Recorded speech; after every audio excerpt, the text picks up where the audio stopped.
Today I'm announcing my plan to reintroduce the Hadiya, Pendleton, and Nyasia Pryear-Yard Gun Trafficking Crime Prevention Act, because I will continue to fight until mothers and fathers know that their children can be safe in their own communities.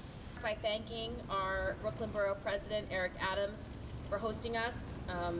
This bill will amend the Federal Criminal Code to make trafficking in firearms a federal crime and establish fines and penalties for those who knowingly ship, transport, or transfer 2 or more firearms to an individual not legally allowed to possess a gun.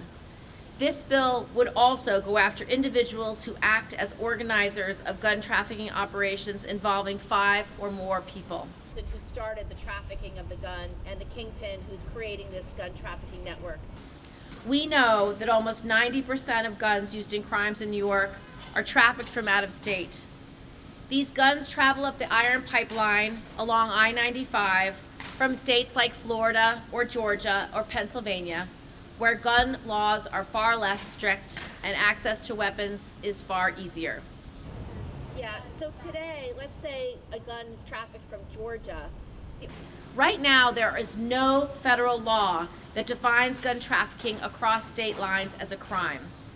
We have to change that and make the gun trafficking a federal crime so we can keep these illegal guns off our streets and out of the hands of those who would not be able to buy guns legally. It's common sense, it's bipartisan, it supports our law enforcement, and it makes a difference. They do background checks.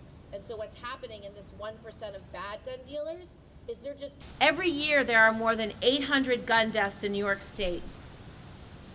800 gun deaths. It's not a statistic. It's 800 people, children, family members, loved ones, whose lives are taken far too early.